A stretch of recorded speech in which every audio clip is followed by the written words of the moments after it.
नमस्कार दोस्तों, स्वागत है आपका आज के करंट अफेयर में। आई होप आप सभी लोग अच्छे होंगे और आप सबकी तैयारी अच्छी चल रही होगी। चलिए स्टार्ट करते हैं। जो आज के कुछ महत्वपूर्ण टॉपिक है जो हमारे एग्जाम की दृष्टि से महत्वपूर्ण है और हमारे एग्जाम में आ सकते हैं, उन्हीं को हम डिस्कस करते हैं, उन्हीं पे हम बात करेंगे। ठीक है, तो जो पहला टॉपिक ये है, आपके लिए अच्छी खबर है कि अब आपको 4K की जगह 8K टीवी मिलेगी। आपको और अच्छा रेजोल्यूशंस मिलेगा। आप टीवी में जो कुछ देखते हैं उसको अच्छे से फील कर पाएंगे। तो इसका मतलब ये है कि कुछ जो वेरियस इलेक्ट्रॉनिक कंपनी है वो माइक्रो एलईडी पे काम कर रही हैं। मतलब कि लाइट एलईडी का मतलब तो आपको सबको पता ही है, लाइट एमिटिंग डायोड रहता है। लेकिन अभी तक जो चीजें होती थी, जैसे इस प्रकार की चीजें आपको एलईडी में देखने को मिलती थी, लेकिन अब यहां से शिफ्ट होके इस माइक्रो एलईडी में जाएंगे, जिसको 1/100 भाग अब इसका अब आपको देखने को मिलेगा। इसका मतलब क्या होगा कि आपको इसका मतलब क्या होगा कि आपको जो पिक्चर क्वालिटी है और अच्छे से मिलेगी, ड्यूरेबिलिटी अच्छी होगी, और कुल मिला के कहें तो 8K में आप चीजों को अच्छे से देख पाएंगे। अच्छे से ऐसा लगेगा कि सारी चीजें आपके सामने ही हो रही हैं। ठीक है, तो इस प्रकार का कंसेप्ट वो माइक्रो एलईडी लेके आए हैं। माइक्रो एलईडी और जो एलईडी है और जो एलसीडी है, वहां से कंपैरिजन से आपसे प्रश्न पूछा जा सकता है। तीनों को मिला के आपसे प्रश्न पूछेंगे। ठीक है, इस बात को ध्यान रखेंगे। तो जो माइक्रो एलईडी है, ये क्या है? डिस्प्ले टेक्नोलॉजी है। इसमें हम क्या करेंगे? माइक्रो एलईडी में क्या करेंगे? सेवरल माइक्रो स्पोकेक एलईडी लेके आएंगे, और वो क्या होंगे? सेल्फ इल्यूमिनेटेड होंगे। मतलब कि अपने आप सेल्फ क्या करेंगे? वो अपने आप प्रतिदीप्त होंगे, अपने आप क्या करेंगे? इमिट करेंगे लाइट को। ठीक है, पर डिस्प्ले पिक्सल्स, जैसे ऑर्गेनिक एलईडी पैनल में आपको देखने को मिलता है, जिस वर्तमान में चीजें आपको देखने को मिलती हैं। और इसमें आपको क्या होगा? स्मॉल कटिंग होगी, सेंटीमीटर ऑफ हेयर को इंटू 200 स्मॉलर पीस में। आप किसी हेयर को 200 स्मॉलर पीस में आप तोड़ दो, तो उस प्रकार के छोटे लेवल पे आपको माइक्रो एलईडी आपको देखने को मिलेंगे। और हर एक जो माइक्रो एलईडी होगा वो क्या होगा? सेमीकंडक्टर के रूप में काम करेगा, जो कि इलेक्ट्रॉनिक सिग्नल को क्या करेंगे? रिसीव करेंगे। ठीक है, तो ये सारे क्या हो जाएंगे? माइक्रो एलईडी आपस में गैदर्स करेंगे, और गैदर कर कर क्या करेंगे? आपको जो पिक्चर है, टीवी की जो क्वालिटी है, पिक्चर की क्वालिटी है, वो आपको देंगे।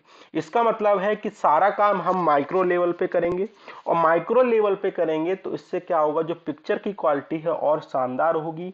8K 12K 16K 20K, जितना आप सोच भी नहीं सकते उससे अधिक मात्रा में आप इसको देख सकते हैं। तो वर्तमान की टीवियां खत्म होने वाली हैं, अब आप माइक्रो एलईडी की तरफ मूव करेंगे कुछ टाइम बाद।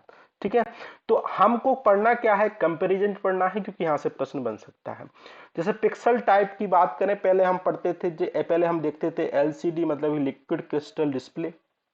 इसमें क्या होता था कि बैकलाइट डिस्प्ले आपको देखने को मिलती थी, उसमें बैकलाइट के माध्यम से आपको पिक्चर की क्वालिटी आपके सामने होती थी।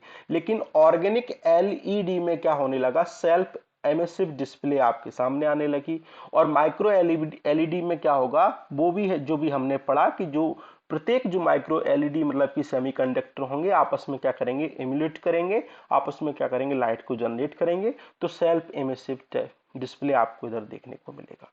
ठीक है, एलईडी जो मेकअप जो मटेरियल है, इन ऑर्गेनिक एलईडी बैकलाइट देखने को मिलेगा। इसमें आपको ऑर्गेनिक एलईडी, इसमें आपको इन ऑर्गेनिक एलईडी देखने को मिलेगा एम एलईडी में। ठीक है, ब्राइटनेस हाई रहती है, लेकिन ओएलईडी में लो रहेगी। इसमें आप देखेंगे बहुत हाई लेवल पे देखने को मिलेगी।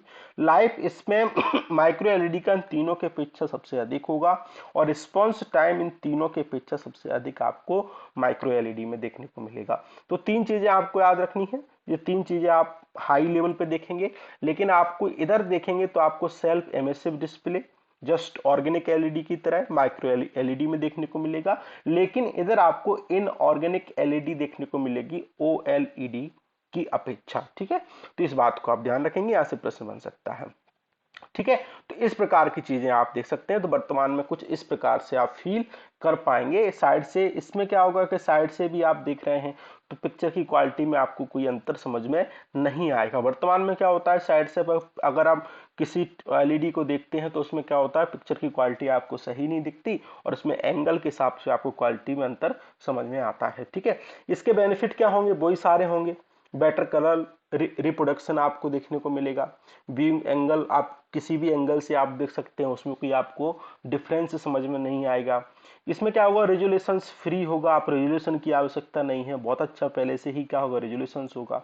बेजल्स फ्री होंगे, ये आप देख पा रहे हैं। रेशियो आपको बहुत कम लेवल पर देखने को मिलेगा। इवन आप इसमें साइज फ्री आप देख सकते हैं। मोर एफिशिएंट ब्राइट होगी और इसका कलर ड्यूरेबिलिटी एलसीडी ओएलईडी की अपेक्षा अधिक लेवल पे आपको देखने को मिलेगा। ठीक है, तो अब आप क्या करेंगे, सारी टीवियों को हटाकर ये टीवी आप देंगे। ठीक है, और एग्जाम की दृष्टि से आप तीनों को कंबाइन करके पढ़िएगा, क्योंकि आपसे यहाँ से प्रश्न बन सकता है कंबाइन लेवल पर। ठीक है, तो इस बात को आप ध्यान रखेंगे। तो ये हमने पढ़ा। दूसरी न्यूज ये है कि प्रेसिडेंट ने क्या किया है, अभी कुछ राज्यों में 12 स्टेटों में या फिर यूनियन टेरिटरी में गवर्नर को नियुक्त किया है, प्रशासकों को नियुक्त किया है। तो हमको गवर्नर के बारे में पढ़ने की आवश्यकता है। कमेंट करके आप हमें बताइएगा कि जो 12 स्टेट में गवर्नर को अपॉइंट किया है उनके नाम क्या है, ये आप कमेंट सेक्शन में बताएंगे। ठीक है, हम पढ़ते हैं क्या बेसिक्स। गवर्नर एक्चुअली क्या होता है, अ पॉलिटिकल लीडर होता है, हेड होता है, जो council of minister of state की एड एंड एडवाइस पे काम करते हैं। ठीक है, आर्टिकल 155 आर्टिकल 156 के तहत गवर्नर को कौन नियुक्त करता है, प्रेसिडेंट। और अपने ऑफिस को जब तक वो होल्ड कर सकते हैं जब तक प्रेसिडेंट का उनके ऊपर क्या हो, प्लेजर हो, मतलब कि प्रसाद पर्यंत हो। जब तक गवर्नर के ऊपर प्रेसिडेंट का क्या हो, प्रसाद हो, तब तक वो अपने ऑफिस को होल्ड कर सकते हैं। गवर्नर चाहें तो 5 साल पहले भी उनको अपने पद से हटा सकते हैं। ठीक है, तो इस बात को ध्यान रखेंगे। दूसरा, आर्टिकल 157 आर्टिकल 158 कहता है कि गवर्नर की क्वालिफिकेशन, टर्म ऑफ ऑफिस के बारे में बात करते हैं। ठीक है, इसमें कहते हैं कि गवर्नर अगर कोई किसी व्यक्ति को बनाना है तो सिटीजन्स ऑफ इंडिया होना चाहिए और वो कंप्लीट 35 की एज कंप्लीट कर चुका हो। दूसरी बात ये कहते हैं कि गवर्नर को मेंबर ऑफ पार्लियामेंट या फिर स्टेट लेजिस्लेचर या फिर कोई अदर ऑफिस ऑफ प्रॉफिट को पद उनके पास नहीं होना चाहिए। अगर ये तीनों कंडीशन सेटिस्फाई करते हैं तो वो गवर्नर बनने लायक हैं। ठीक है, इस बात को ध्यान रखेंगे। अब आप देखते हैं गवर्नर की अपॉइंटमेंट को लेकर राज्य और केंद्र सरकार में हमेशा विवाद रहता है, स्पेशली तब जब राज्य में किसी और की सरकार हो, किसी और पार्टी की सरकार हो, और स्टेट में आप किसी और पार्टी की सरकार हो, तब आपको इधर डिस्प्यूट देखने को मिलता है, जैसे वेस्ट बंगाल में देखने को मिलता है, राजस्थान में देखने को मिलता है। ठीक है, तो इससे संबंधित समस्याओं को समाधान करने के लिए समय समय पर कुछ कमीशंस बने। उसमें से एक कमीशन था सरकारिया कमीशन। उन्होंने कहा था कि गवर्नर को आउट स्टेट से आउटसाइड का होना चाहिए और किसी भी रूलिंग पार्टी का उसको मेंबर नहीं होना चाहिए, तो वो गवर्नर बनने लायक है। इसको सरकारिया कमीशन ने सरकार से कहा कि आप इसको एक्सेप्ट करो, और इसे वर्तमान में सरकार ने इसे इम्प्ली मतलब कि इसको अप्लाई किया है। ठीक है, सुप्रीम कोर्ट का जजमेंट आया, निबम रविया जजमेंट 2016 में, कहा कि गवर्नर की जो डिस्क्रिशनरी पावर है, विवेकाधीन जो शक्तियां हैं आर्टिकल 163 के तहत, वो लिमिटेड हैं, अनलिमिटेड नहीं है। तो इस पे उन्होंने कहा। पुंछी आयोग कमीशन 2007 में कहा कि गवर्नर की जो टर्म है उसको 5 साल के लिए फिक्स कर दो।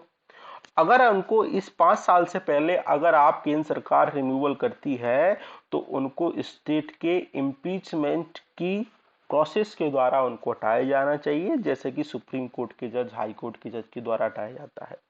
ठीक है, तो उनके द्वारा उनको हटाया जाना चाहिए। कमेंट करके आप बताइए, जब हाई कोर्ट सुप्रीम कोर्ट के जज को हटाया जाता है तो कितने मेंबरों के अनुमोदन की आवश्यकता होती है, अप्रूवल की आवश्यकता होती है, वो कितने मेंबर होते हैं। ठीक है, वो हमें कमेंट करके आप बताएंगे, तो इस बात को ध्यान रखेंगे। दूसरा, पावर की बात करें तो उनके पास एग्जीक्यूटिव पावर होती है, कॉन्स्टिट्यूशन हेड होते हैं स्टेट के, और जो मेजोरिटी पार्टी रहती है स्टेट में उसके जो नेता रहता है उसको क्या करते हैं, चीफ मिनिस्टर के रूप में नियुक्त करते हैं। लेजिस्लेटिव का जो उनकी लेजिस्लेटिव पावर रहती है गवर्नर आपको जैसे पता है, जैसे राष्ट्रपति किसी बिल को कंसेंट देते हैं तभी वो एक्ट बनता है, इसी प्रकार से स्टेट में अगर किसी बिल को कंसेंट देते हैं तभी वो एक्ट बनता है। जुडिशरी की बात करें तो डिस्ट्रिक्ट जज को अपॉइंट करते हैं, उनके पास पैर्डन की क्षमादान की शक्तियां हैं, रेमिट कमिट को सेंटेंस को मतलब कि कोई कन्विक्टेड पर्सन है उसको क्षमादान दे सकते हैं। फाइनेंस की बात करें तो कोई भी मनी बिल अगर हमको लेजिस्लेचर में, स्टेट लेजिस्लेशन में इंट्रोड्यूस करना हो तो गवर्नर की प्रायर अप्रूवल की आवश्यकता है। अगर आपने प्रायर अप्रूवल नहीं लिया है तो गवर्नर, तो वो मनी बिल लेजिस्लेशन में, स्टेट लेजिस्लेशन में नहीं आएगा। इस बात को ध्यान रखेंगे, ठीक है, यहां से प्रश्न बन सकता है। दूसरा महत्वपूर्ण प्रश्न है महर्षि दयानंद सरस्वती जी के बारे में। 12 फरवरी से 1824 से 30 अक्टूबर 1883 के मध्य रहे और 200 एनिवर्सरी अभी हमारे वर्तमान के प्रधानमंत्री माननीय नरेंद्र मोदी जी ने इनकी मनाई। इन्होंने स्वतंत्रता आंदोलन में, सामाजिक धार्मिक सुधार आंदोलनों में अपनी बहुमुखी भूमिका निभाई, लोगों को जागरूक किया, स्वतंत्रता के प्रति लोगों में विश्वास दिलाया कि आप स्वतंत्र हो सकते हैं। इनका जन्म टंकारा गुजरात में हुआ। इनको मूल शंकर के नाम से ब्राह्मण फैमिली में हुआ, जिनको मूल शंकर के नाम से इनको जाना जाता था। और इनके गुरु स्वामी बिरजानंद आपको देखने को मिलेंगे और एक अमेरिकन स्पिरिचुअलिस्ट थे एंड्रयू जैक्सन डेविस। इन्होंने कहा कि Maharshi Dayanand son of God है, ठीक है, तो इस बात को ध्यान रखेंगे। इनका कंट्रीब्यूशन की बात करें तो ये हिंदुइज्म में विश्वास करते थे, मतलब कि हिंदू जो परंपराएं हैं, संस्कृति है, उनके बारे विरासत है, उनमें विश्वास करते थे। लेकिन जो मानव के द्वारा मैन मेड जो रिचुअल्स हैं, वर्शिप्स हैं, जो कुछ बनाए गए थे, आडंबर थे, उनको इन्होंने रिजेक्ट किया और इन्होंने कहा कि आपको वेदों की तरफ लौटना चाहिए, जो कि आर्य समाज का प्रमुख नारा था कि आपको वेदों की तरफ लौटना चाहिए, जहाँ पे समानता है, जहाँ पे स्वतंत्रता है, जहाँ पे महिलाओं को अधिकार है, जहाँ पे जाति पाति का भेदभाव नहीं है, तो आपको इस प्रकार की वेदों की ओर लौटना चाहिए। और फर्स्ट इन्होंने स्वराज का नारा दिया। उन्होंने कहा इंडिया फॉर इंडियन, इंडिया केवल इंडियन के लिए हो सकता है। 1876 में शुद्धि आंदोलन चलाया इन्होंने। उन्होंने कहा कि जो हिंदू व्यक्ति हैं, दूसरे धर्म में चले गए हैं, वो वापस आकर अपने आप को शुद्ध कर सकते हैं, वापस हिंदू धर्म में आ जाएं, ऐसा इन्होंने कहा। और इसी के कारण इनकी आलोचना की जाती, कहा जाता है कि इनने संप्रदायवाद को बढ़ावा दिया और कहीं ना कहीं हमको अहिंसा देखने को मिली, ऐसा कहा जाता है। इन्हें बहुत सारे गुरुकुल्स का सेटअप किया जिसमें वेदास की नॉलेज उनको दी जाती थी। दयानंद एग्लो वैदिक कॉलेज ट्रस्ट की स्थापना की एंड मैनेजमेंट सोसाइटी। और फर्स्ट देव हाई स्कूल स्टेब्लिश किया इनने लाहौर में 1886 से, जिसके लाला हंसराज हेडमास्टर आपको देखने को मिलते हैं।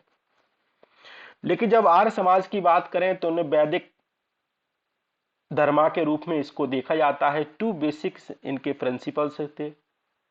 इन्होंने कहा कि जो वेदास की इनफेलिबल जो अथॉरिटी है उसके लिए बात की इन्होंने, और मोनोथिज्म के बारे में बात की, मतलब कि एक ईश्वरवाद के बारे में बात की।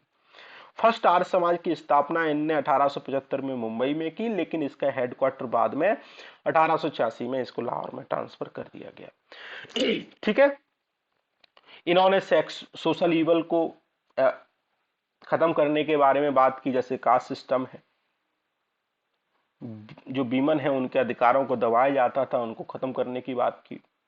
और इनकी जो टीचिंग्स थी, लाला लाजपत राय, मैडम कामा और राम प्रसाद बिस्मिल जैसे नेताओं से प्रभावित थे। इनकी कुछ कृतियां हैं, सत्यार्थ प्रकाश, ये काफी महत्वपूर्ण है, ठीक है, और संस्कार विधि और यजुवर्धन भाष्यम, ठीक है। तो इन कृतियों को आप याद रखेंगे, इनकी कुछ बुक हैं, इनके लिटरेचर्स हैं, यहां से प्रश्न बन सकता है, ठीक है।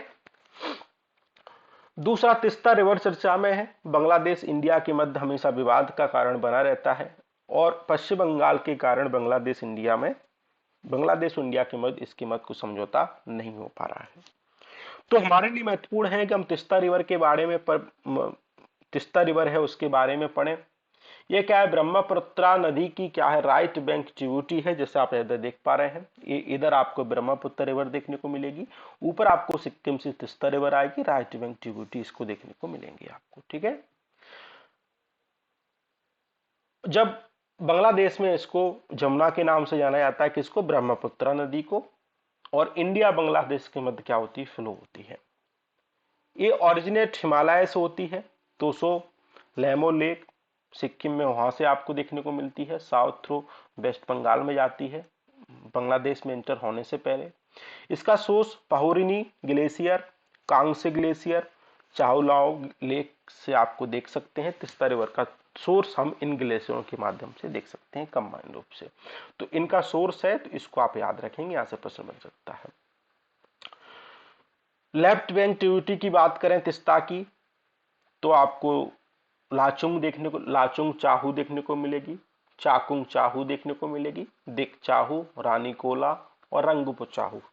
ये लेफ्ट बैंक ट्रिब्यूटरी है, मतलब कि इधर से आप देखेंगे तो लेफ्ट बैंक ट्रिब्यूटरी की बात करेंगे तो इधर से इसकी लेफ्ट बैंक ट्रिब्यूटरी आपको देखने को मिलेगी। राइट बैंक की बात करें तो इधर से तो जैमू देखने को मिलेगी, जैमू चाहू, रांगयांग चाहू और रंगित रिवर आपको इधर देखने को मिलेगी। ठीक है, तो इस बात को आप ध्यान रखेंगे। दूसरा, अभी हमारे प्रधानमंत्री जी ने दिल्ली मुंबई एक्सप्रेस का फर्स्ट फेज अभी उसका इनॉग्रेशन किया है, और दिल्ली मुंबई जो एक्सप्रेस वे है, दिल्ली से लेकर मुंबई के माध्यम से आपको देखने को मिलेगा। इसकी जो टोटल लेंथ आपको देखने को मिलेगी 1386 किलोमीटर के आसपास देखने को मिलेगी। 8 लेन का इंडिया का longest green field express way है, और इससे क्या होगा, दिल्ली मुंबई दिल्ली जयपुर की दूरी क्या होगी, कम होगी। फर्स्ट फेज 240 किलोमीटर का अभी क्या हो, हमारे प्रधानमंत्री जी ने इसका उद्घाटन किया है। स्टेट की बात करें तो दिल्ली से जाएगा, फिर उसके बाद राजस्थान, फिर उसका मध्य प्रदेश का पार्ट देखने को मिलेगा, फिर आपको गुजरात, फिर उसको आपको महाराष्ट्र। तो कितने स्टेट हो गए, 1 2 3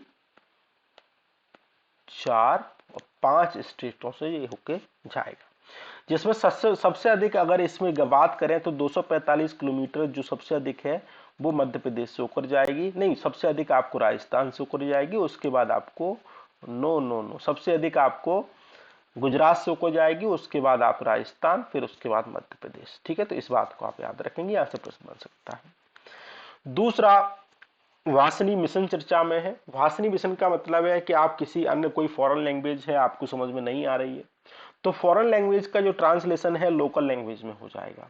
ठीक है, तो ये क्या होगा, लोकल लैंग्वेज ट्रांसलेटर मिशन है।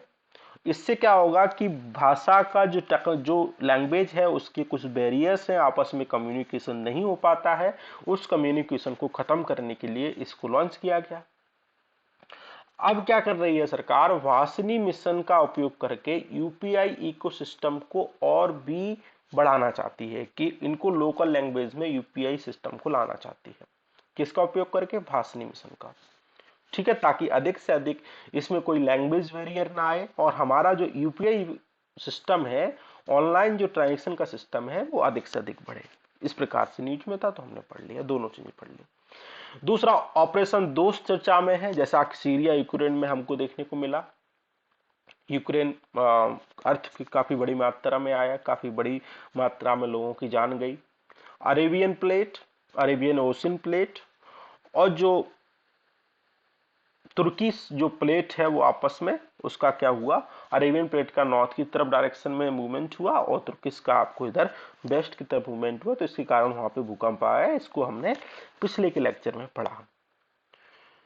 ऑपरेशन दोस्त भारत सरकार के द्वारा, इंडिया के द्वारा, इंडियन आर्मी के द्वारा एक ह्यूमैनिटेरियन एड है सीरिया और तुर्की को, तो इसको नाम दिया हमने ऑपरेशन दोस्त। ठीक है, इस बात को ध्यान रखेंगे। दूसरा, केमिकल चर्चा में है, प्री एंड पॉलीफ्लोरेटेड एल्कलाइन सब्सटेंस है, इसको फॉरएवर केमिकल भी बोलते हैं।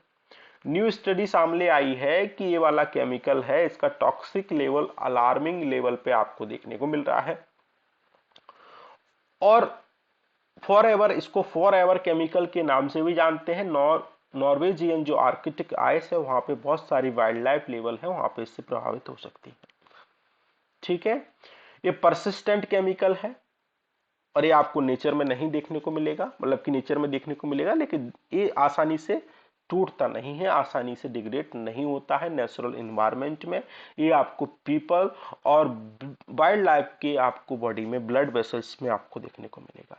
तो कहने का मतलब हुआ कि ह्यूमन और वाइल्ड लाइफ दोनों के लिए क्या है, इससे खतरा है, तो इस बात को ध्यान रखेंगे।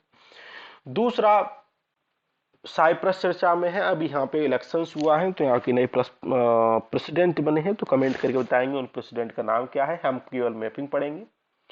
साइप्रस आपको इधर देखने को मिलेगा, ये फारगोस्ता फार्मागोस्ता इधर देखने को मिलेगा, इधर आपको साइप्रस देखने को मिलेगा।